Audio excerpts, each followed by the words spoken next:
Joel, brother, what a privilege it is to have you here on the show today. Thanks so much for joining us. Thanks for having me. Privileged to be here with you. Thanks, Chad.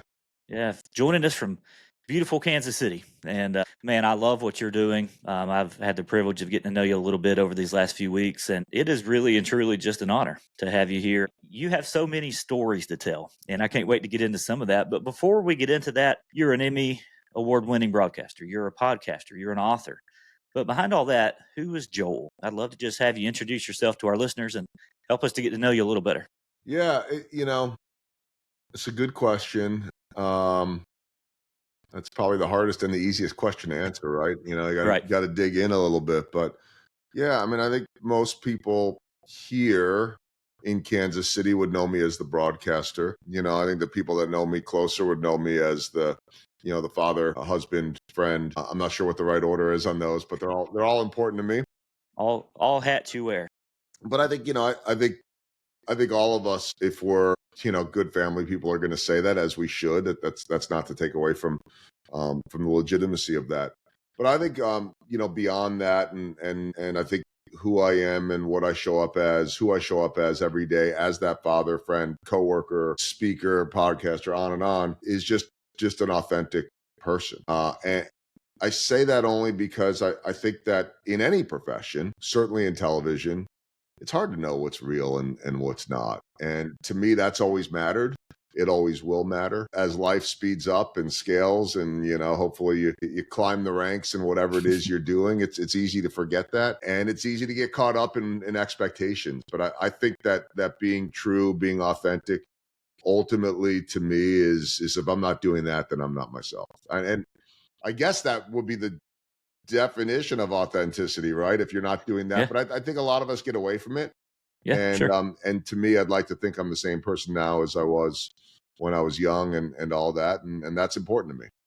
Yeah, I love that. In a world where so much is fake, we beg for authenticity. No doubt. And that comes out in you. And so I appreciate you sharing that, because I think that's super important that we stay true to who we are. And I think it's doable too. Like you can be successful. I wouldn't call it the whole like nice guys, good guys, can good guys win, that type of thing. I mean, yes, good guys can win, bad guys can win, and vice versa. But I think there's room to be successful and to grow and still be authentic. Yeah, absolutely. Well, you've had a lot of success in the industry of broadcasting and journalism. From what I know about your story, nothing was handed to you, was it? Yeah. You went around banging on doors and trying to get your way in. Can you tell us a little bit about that and kind of your origins in that area?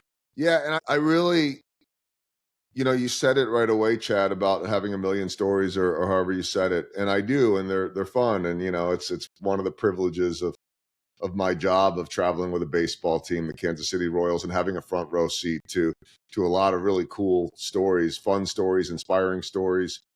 But really, my favorite story is what got me into this business, because I think the odds are stacked against all of us for being successful in our industries. I mean, it's hard to carve out a niche. It's hard to carve that path. I think television's unique in the sense that there are a finite amount of jobs, and at least a perception that this would be the coolest job ever. And I'm here to say it is, but not necessarily for the reasons why people think it is. I mean, if you're a sports fan, like if I were to tell you, Chad, let me sign you up here and you could travel with your Atlanta Braves and that's going to be your living, there'd be a lot of takers for that. But I'll take you back to 1994 when I graduated from the University of Wisconsin in Madison, Wisconsin.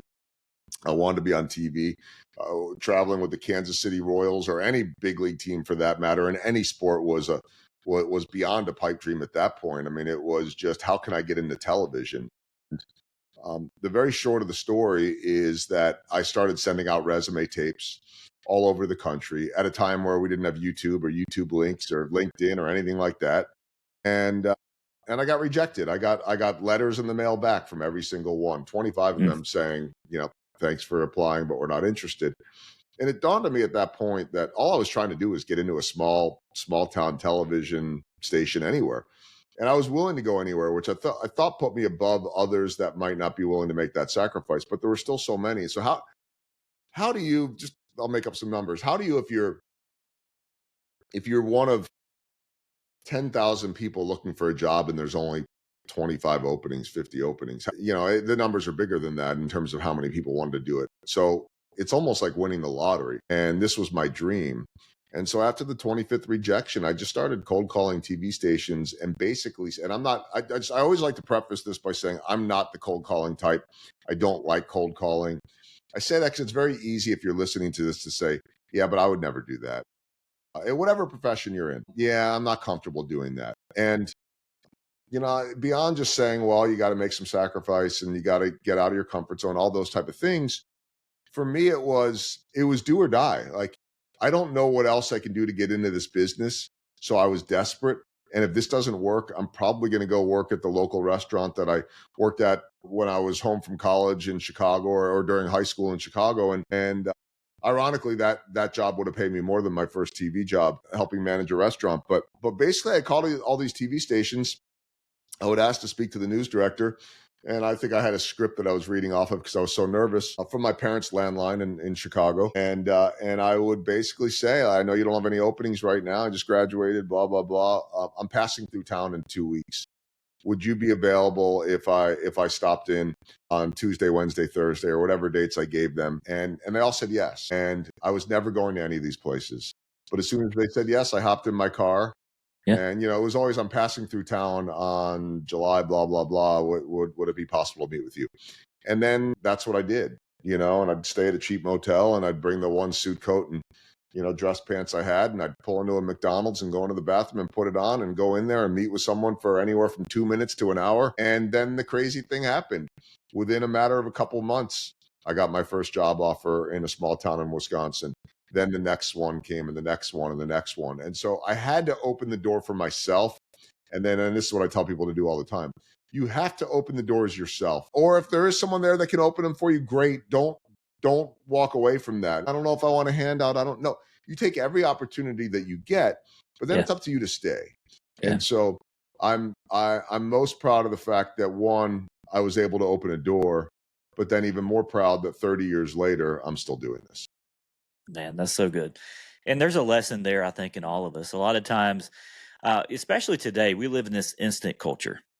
And, we expect things overnight. And the reality of it is that things aren't just going to fall in our lap. We're not going to just, we're not going to drift into success. It takes purposeful, intentional action. And you did it. And when things didn't work out the way that you were hoping, you had the 25 no's. All right. You sent those letters out. You got 25 no's back.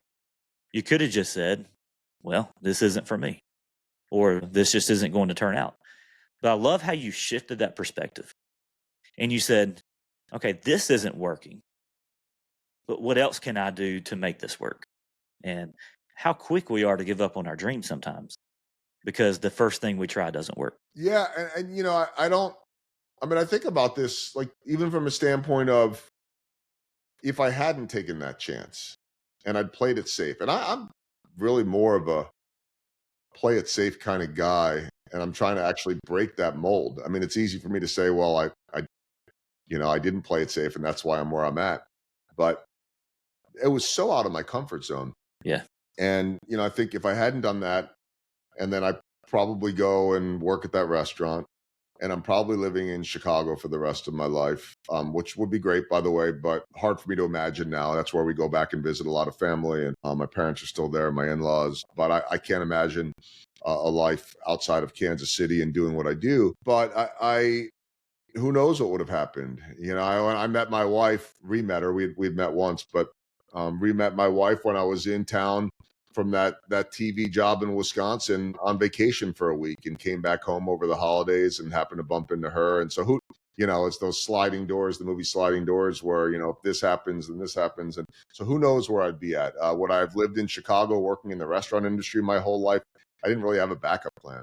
And so, I think it's just a reminder to people that, what's the worst that happens when you get out of your comfort zone? I mean, provided you're not being reckless, it's uncomfortable, but you can't get there if you don't try.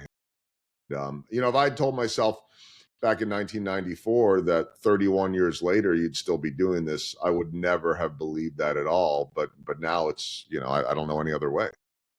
Yeah. And I'm finding myself in that same boat too. I'm trying to break out of that playing it safe. Yeah. And I've done that with the podcast and with my coaching business and different things. And there is that tendency, I think, to settle, to maybe have a little like lightning. There we go. I don't know what happened there. Shorting.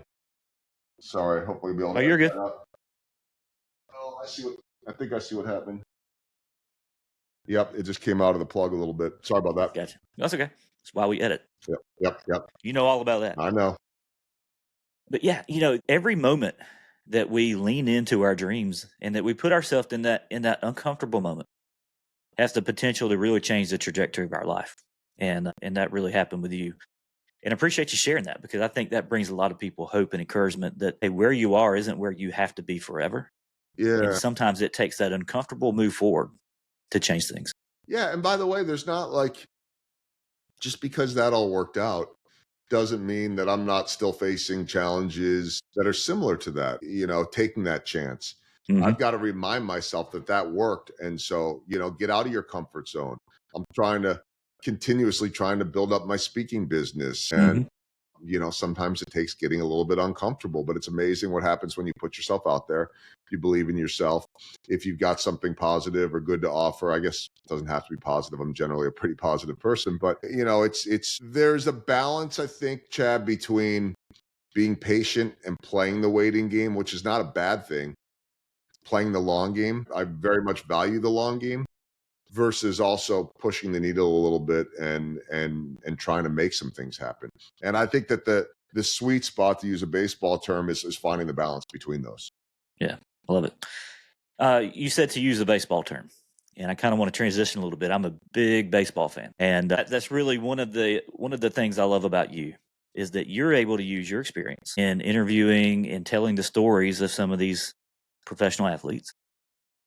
But you're able to take those stories and make them relatable to everyday life. You do that with your speaking. You do that for corporations and for businesses. But isn't it cool how America's favorite pastime, baseball, is so relatable to so many different areas of life?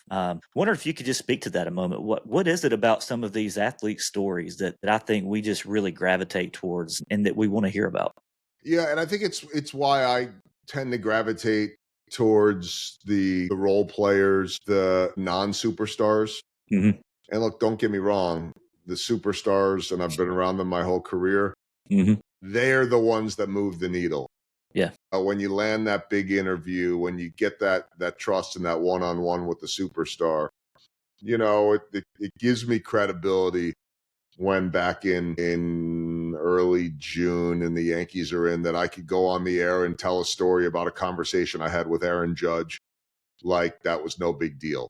And for the most part, it wasn't a big deal. I mean, it was a big deal because he's the greatest player in the world. And he also happens to be one of the nicest human beings of a superstar that you could meet. But to me, the ones that there's a credibility piece there. But when I could tell the story of the 26th man on the roster, when I could tell the story about the guy that was on the streets that thought he had no chance, and then somebody takes one little chance on him just as a favor, and he ends up being a big leaguer 10 years later, 8, 9, 10 years later. Those are the stories that fulfill me, and I think really fulfill audiences too, because we all can relate to the underdog. We all can relate in our own lives. And I guess I see a little bit of me in that, because I had no chance getting into this business and I did. And I see, I wrote a second book that came out in February called Small Ball, Big Dreams. And the part of the inspiration for the title, small ball, doing the little things in baseball, the bunts, the sacrifices that you don't always get credit for. But the dreams part, I've never interviewed an athlete after their debut or their first day in the big leagues, whatever it is, where they don't say some version of "this is what I dreamt of growing up." Yeah. And so they all had the same dream, but the paths to get there were different. And I think that's the beauty of the story. And so to have the privilege of sharing that, and then to understand, as I started to build this speaking business in the last 7, 8 years, nothing I'd ever done before. I mean, my speaking was, a church group, a Rotary Club, just good community outreach. Hey, thanks for having me. Thanks for the lunch. Here's what's going on with the team. Does anybody have any questions? All right, hope to see you at the stadium. And that was great. and I'll still do a little bit of that. But to sit there and think that I could take all these lessons learned and leverage stories that only I may know, or that maybe were told in a 30-second version on the air real quickly, and to be able to leverage that to make people's lives better or to help them find themselves is truly one of the great gifts that I never thought existed. And now it's really what fuels me every single day. I mean, I know that sounds, a little, woo woo, I guess, but it is amazing to me as a baseball fan, just like you, to be able to take the leverage of this sport or the leverage that I have in the platform, and then to be able to use it in a totally different medium, to be able to get up in front of hundreds of people in any industry and to be able to take those stories and craft them into inspiration is something I never thought that I would do. It's so much deeper than the sport. To answer the actual question about why baseball, beyond for me, it's the sport that I'm in.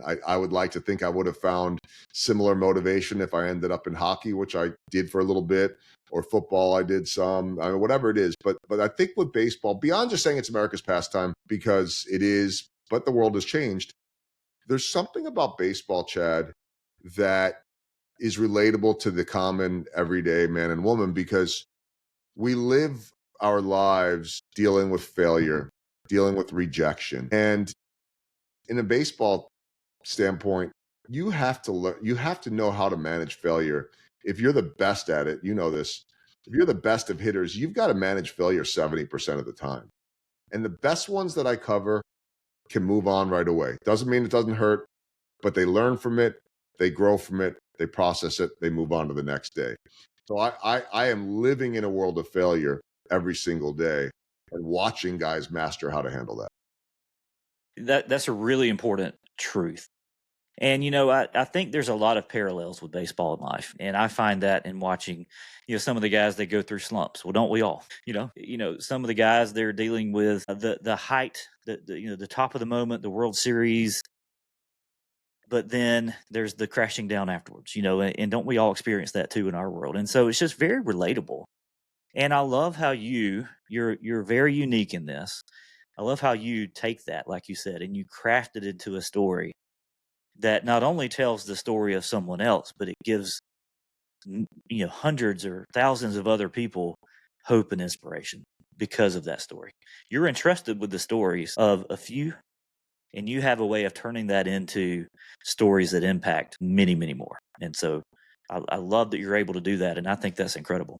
Thank you. I mean, I think there's also a little bit more of a lesson too, that whatever it is we do, I mean, I always really like to say that, okay, I'm in this higher profile job and people see it on TV if they're in Kansas City. I mean, they could see it anywhere around the world, but certainly at Kansas City, I wouldn't expect an Atlanta audience to have any clue who I am. Now, by the way, I don't expect everybody to know who I am in Kansas City, but you get the point.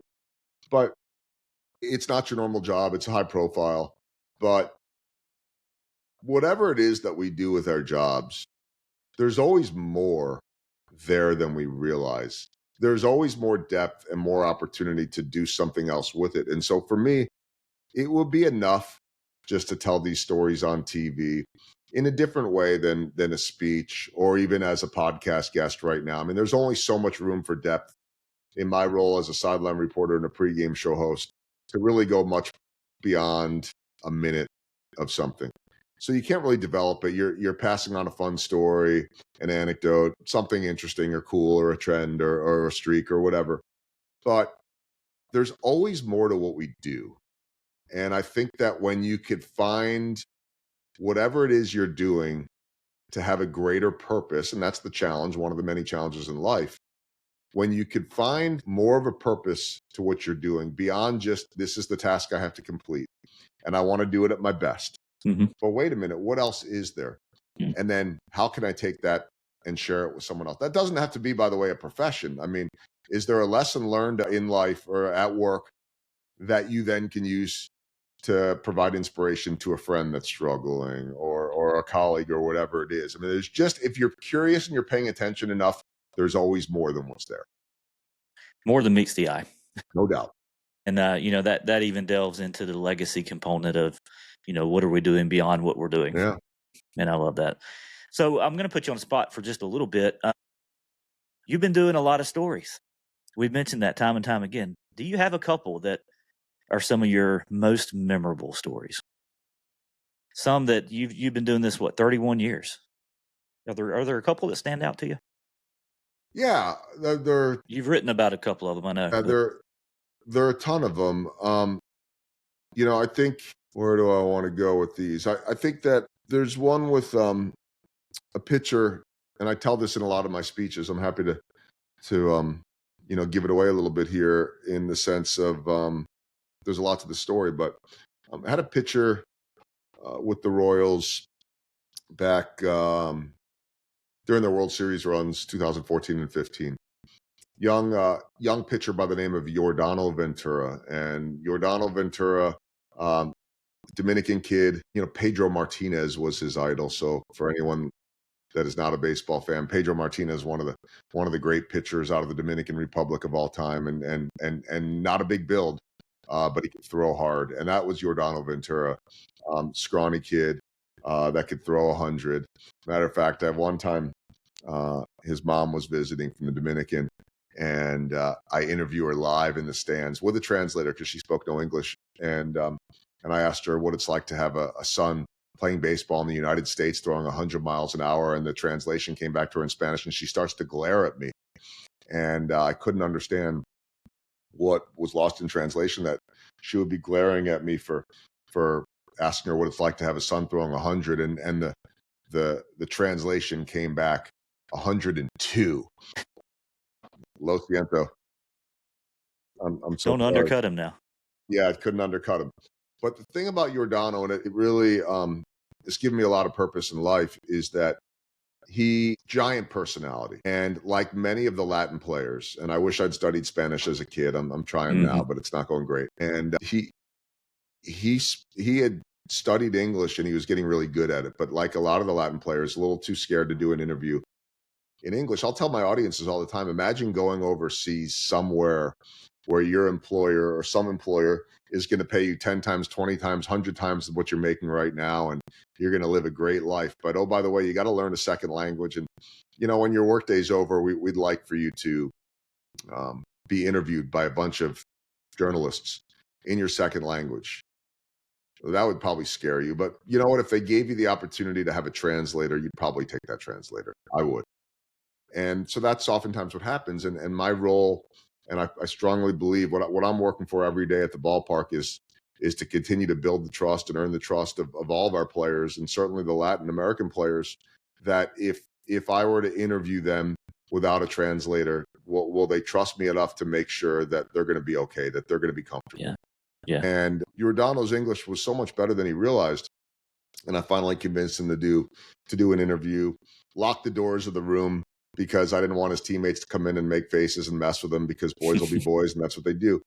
And he was so nervous, but it was the first interview he'd ever done, and the giant personality started to show, and fans fell in love with him. And I had a great moment after they clinched their second straight pennant, where I'm interviewing him live now. I mean, this is not recorded. This is not I helped rehearse with him when he did that first interview. I wrote down questions, and I usually don't do that. And I made sure that he was as comfortable as can be, and I was there to help him. I repeated everything back just so that he knew he was being heard.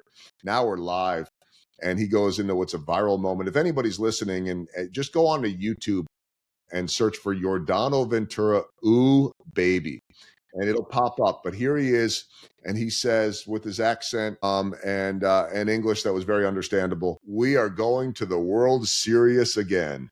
Ooh, baby." And he's screaming and yelling, and it's live TV. And the moment went viral. Yeah. And that's where I was like, wow, this is the personality that I really wanted fans to see. Yeah. Now, as is often the case, and I'm not a minister, so I'm not as good at this, but I am a storyteller.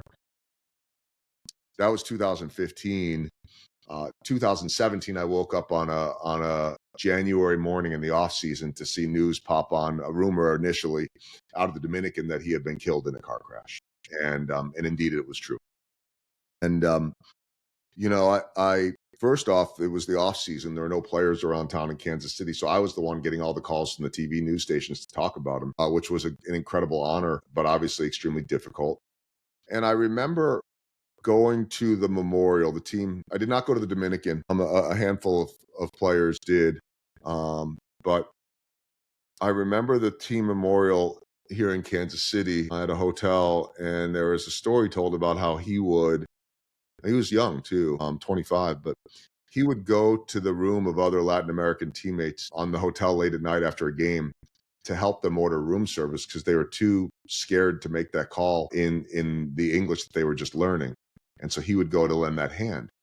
And when I heard that story, the light bulb went off because in 2016, which would have been his last spring training and his last season, I had an interview with him at spring training. We do a lot of longer form interviews for projects and things like that at spring training. And my task on this one from my producer was to sit down a few pitchers to talk about the rotation for that year. And he was one of them. Well, he comes out and he agrees to do it, which, by the way, he wouldn't always do it. He would do it with me. I was the only one he would really do it with in English. But oftentimes he would say in perfect English because he really perfected it. Not today. I left my English at the hotel just to mess with me, and or maybe not wanting to do it on a given day. And I always enjoyed that. That was so his sense of humor. And on this day, he comes out to do the interview with me, sitting outside in Arizona, and he brings a teammate with him, a fellow Dominican. And the fellow Dominican sits down, and then Ventura sits on his lap. So he now wants to be interviewed sitting on a teammate's lap, which is cute and fun, but makes no sense to do a preview of the pitching staff. And my producer, who is not out of Kansas City, but does special projects, so she doesn't know the guy, says to me, "Who's the other guy?" Whispers it. She didn't want to be rude. I said, "That's Jorge Bonifacio." I believe that you guys probably had Jorge's brother, Emilio Bonifacio, at one point with the Braves. Yeah. And both good kids. And I said, "That's Jorge Bonifacio." She says, "So he's a pitcher too?" I said, "No." She said, "Well, what does he play?" I said, "Outfield." She goes, "So he's outfielder on the team?" I said, "No." And she says, "Well, what do you mean?" I said, "He's a minor leaguer." She goes, "I can't use this. I can't put a story together about the pitchers with the pitcher sitting on a minor league outfielder's lap. It doesn't fit. I can't tell that story." So I said, "Ace, can we just wait and do the interview?" "Nope." "Come on." "Nope." And I'm like, all right, he's just giving me grief as he always does, which is part of our relationship. And he wouldn't move. So I handed him the mic. I said, "Just interview each other. Do it in English. Practice your English, guys." And it ran its course. And then Bonifacio left, and I got my interview with Ventura. I didn't realize until I heard that story at the memorial that he wasn't messing with me that day too much. He always was some. He was trying to pave the way for Bonifacio to understand that when you make it to the big leagues as a young Dominican or young Spanish-speaking player, this is what it looks like to do an interview in front of a camera in English. And all he was trying to do was share what he had learned to pave the way for the next. And so he passed away in January of 17. And in May of 17, 4 months later, Bonifacio was called up for the first time in the big leagues. We're in Texas. And I sit there with my broadcast partner, former Royals pitcher, Jeff Montgomery, and we interview Bonifacio without a translator, very much thinking about the legacy of Yordano Ventura. That's probably my favorite story. Wow. Bigger than life. Yes, bigger than life. And it always is. It is. And so that kind of leads me down this path, and maybe we'll kind of wrap things up with this thought. You've been around some of the greatest of greats. Yeah. Interviewed so many role players, so many superstars. What's the common thread? What is it? We see on TV kind of the final product, but you get behind the final product and you get to see the path. What is it that you would like to tell us? I don't know what you want to call us, non-professional athletes. Me too. About professional athletes. Yeah. What's the thing that you've noticed that you think draws us to them, and what's the common thread? I think there's a common thread, though, too, to expand the net here to a successful entrepreneur, a successful CEO, a successful leader, hopefully a successful broadcaster, podcast host, minister, pharmacist, that there's not one secret, but I think finding the routine that works and making that routine as non-negotiable as possible, whatever that is. Because I could tell you that if you were to poll 26 guys in any of the 30 big league clubhouses, they would all give you different answers as to to what they do, but they would see trends and learn from each other. Sure. For instance, I asked a player the other day about a big stretch. As we're recording this, the Royals are at the beginning of 16 straight days, and they've lost a bunch at home and trying to break out of that. Played well on the road. How do you do that? One of those type of questions. And player said to me that we need, no matter what's going on with the results, and that this is the secret here, that we live in a results-based world, but it's the foundation and what gets you there that you have to stay true to no matter what. The what I like to call small ball, the little things that are part of who you are. And so it's going to be different for everyone. What makes you successful every day? What do you need to touch every day that becomes the non-negotiable? And so for a lot of these players, whether that's video prep or weight room, but what this player said to me, he said that whatever happens with the results, we believe we're good enough to be doing this. So we have to stick, even when things aren't going right. We have to not just stick together. We got to stick to getting that work done in the weight room. We got to stick to getting that work done with the good diet. We got to stick to getting all of our prep work in, and then let the results take care of themselves. And so to me, the common secret is that these successful athletes have a routine that works for them, that they don't negotiate on that routine. And then you constantly look when it doesn't work. Is it not working because of circumstances out of my control? What am I getting wrong that I can fix? And what can I trust in the process? We hear trust the process a lot. If the process is right, keep sticking with it. If it's not, make your tweaks. That becomes the negotiable part. But finding that sweet spot to be able to handle the failure. And it's going to, again, be different for everyone because our brains are all different. We're wired differently. But what is that? For me, I need to start my day every single day. When I wake up, before I'm scrolling and doing all that stuff, I need to slow things down immediately and get in at least 5, if not 10 to 15 minutes of a meditation. And if I do that, my day is going to be better. And so I think that it's different for everyone, but I think that that's the key for these guys. It's not a matter of who can hit the ball farthest or anything like that. How do they take care of themselves? How do they get themselves ready mentally and physically every single day? Yeah, I love that. And that goes into a lot of what I'm teaching, a lot of what I'm coaching, and a lot of what this podcast is about. How do you take care of yourself, body, mind, and soul? No doubt. How do you thrive in every part of life? And that comes down to, hey, if you interview 26 guys on the team, there are 26 different paths that they took to get there. And there are 26 different methods that they use every day to maintain what they're doing. And here's the thing, find what works for you and do it every day. So many times we let the results of life, the circumstances dictate whether or not we continue. So what I'm hearing you say is you got to keep going. You've got to keep going and learn from life.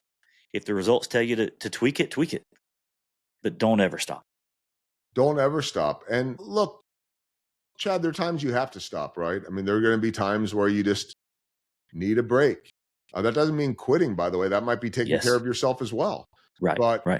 But nothing ever happens without movement. And that movement might be resetting. That movement might be taking a breath. That movement might actually be slowing things down. Movement doesn't have to be 100 miles an hour. Resting is not quitting. Nope. Yeah, love it. Joel, brother, you're an inspiration and you're doing awesome things in this world. I appreciate you. Where can my listeners find out more about your podcast, your speaking, and just enter into your world in whatever ways that looks like? Yeah, I mean, there are a million ways, well, not literally, but I think that the one-stop shop is my website, joelgoldbergmedia.com. And, I could throw out all the social media handles and all that stuff, but it's all within there. And the podcasts are linked there, and the books are linked there, and the speaking's linked there, and the speaking video and all that. So joelgoldbergmedia.com is the best way. Man, it's fun. It's fun to do all this stuff. And it's fun to be able to talk with you and get to know you over the last few weeks and much more to come as well. Likewise. I'll put all those links in the show notes. But man, keep being great. Keep being a leader. Keep being an inspiration. You, my friend, are doing great things. And I can't wait to see what the future holds. You've had such a successful career. But here's the cool thing about Joel. He's not stopping. No, I can't. Big things are coming. So can't. Thank you, my friend. I hope so. I appreciate you. And thanks for having me on, Chad. Yes, sir.